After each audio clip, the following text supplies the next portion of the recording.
Mike Tyson lost everything after he had everything he dreamed for. At just 20 years old, he became the youngest heavyweight champion in history.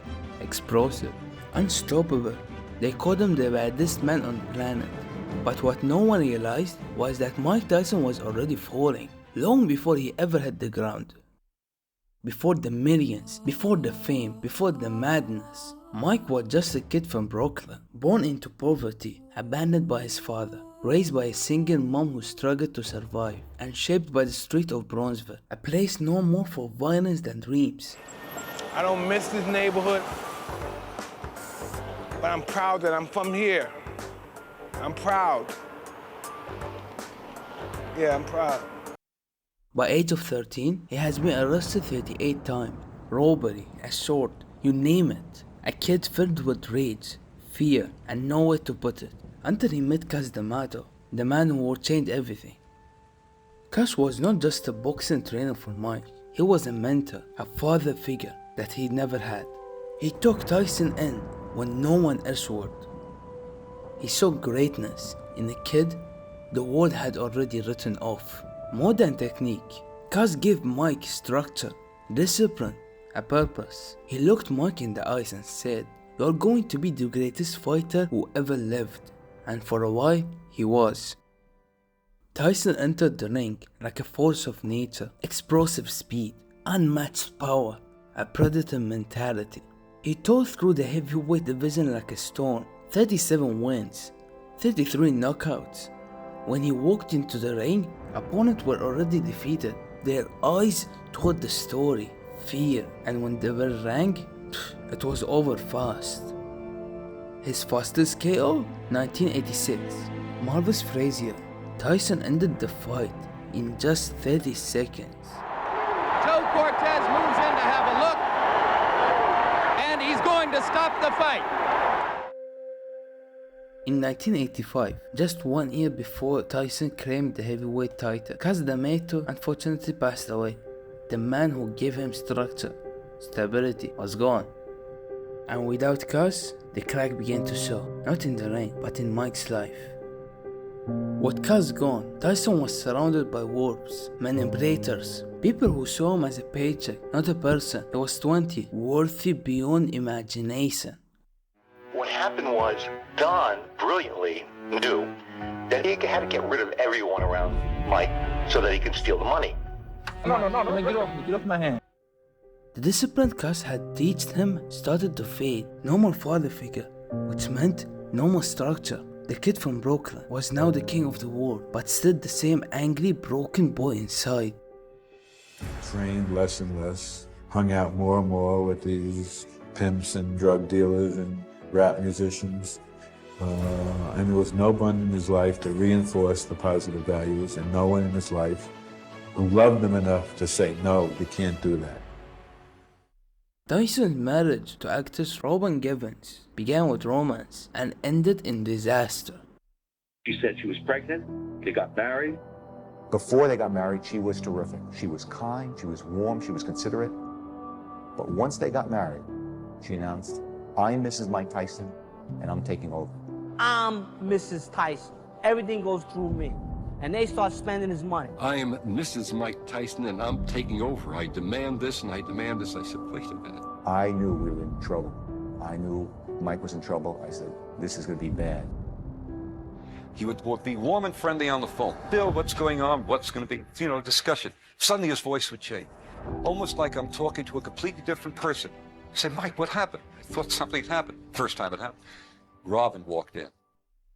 A live interview in front of the entire world. Givens sat beside him and called him manic and abusive. And Tyson? He sat there in silence. Michael is intimidating, to say the least. Michael is a manic depressive. He is. I mean, that's just a fact. I can't imagine that anyone would live with Mike Tyson, the one that I know, the one that I see, and not recognize that there's a problem. There's no possible way. She was a sociopath. She was able to destroy someone like Mike, slit his throat, take his money, and then go have dinner, and then go to sleep. That takes tremendously horrible character to be able to do that. She filed for divorce and later filed a $125 million lawsuit. Mike was distraught. He was really sad. He didn't show it, he's a professional, but I should have realized he was that sad, that emotionally distraught. He was not a hero anymore. Then he was a very unhappy young guy. February 11, 1990, Tokyo. Then came the shock the world never saw coming. Mike Tyson versus Buster Douglas. Douglas was a 42-1 underdog, fighting in honor of his mother, who had just passed away, round after round. Douglas landed jabs. One of them sword Tyson's eyes shut, and in the 10th round, a brutal uppercut rocked Tyson's head back.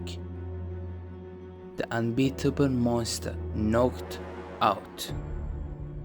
Then came 1991, the darkest chapter of all. That summer, Tyson was accused of raping 18 years old Daisy Washington, a Miss Black America contestant. He denied it, but the court did not believe him, so he was convicted and sentenced to 6 years in prison. He served 3. Tyson was then released in 1995 and returned to boxing. The world watched, hoping for redemption, but what they got was not a comeback. It was the ghost of the fighter they once knew. The fire was dimmed, the intimidation faded. He still had the power, but the purpose was gone. Then after 2 years, 1997, during a rematch with Evander Holyfield, frustrated, outboxed, boiling with rage, in one of the most infamous moments in sports history, Tyson snapped. He bit off a piece of Holyfield's ear. Live on Global TV, the world watched in disbelief. He was then disqualified, fined with $3 million, and banned from boxing for 15 months. The world no longer saw the unstoppable boxer, they saw a public meltdown. You take into the ring a lot of rage. You know, who cares? We're in a fight anyway.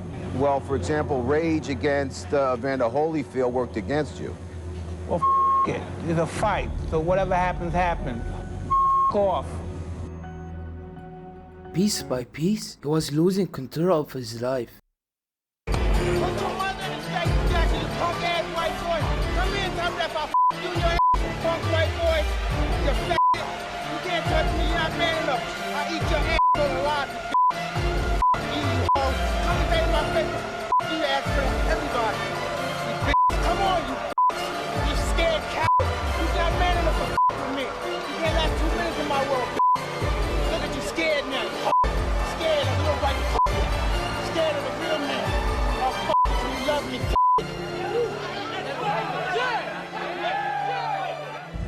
Know Mike Tyson, you got to understand him. And the people that I knew that knew Mike Tyson understood that wasn't Mike. That was not Mike.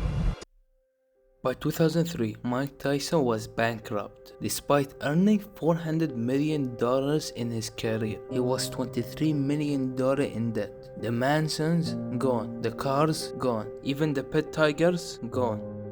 I come very from a broke background. So I never really had great emphasis. I never really learned the art of handling money as a kid. You know, that's an art. That's why only a few people maintain it, because it's an art, and I never possessed it at that time. He was not just broken financially, he was spiritually bankrupt. 2005, a fight against Kevin McBride. It was a close fight, until it wasn't. At the end of the 6th round, Tyson did not come out. He sat on the stool and quit mid-fight. He told the world, I just don't have the heart for this anymore. It was not just the end of a boxing career. It was the end of an identity. Mike walked away, not with his hand raised, but exhausted and done. And maybe that's what saved him. As he started speaking openly about the pain, the mistakes, he cleaned up his life and found his voice. He launched Hot Boxing, which is his podcast, and through it, he revealed something new, reflection, wisdom. He could not rewrite the past, but he could own it, so he did, and in that honesty, he found peace. Mike Tyson did not fall because he was weak. He fell because he was given power, but not peace. He rose faster than anyone in boxing history, and crashed harder than anyone ever expected. But at the end, he survived, and that might be his greatest fight of all.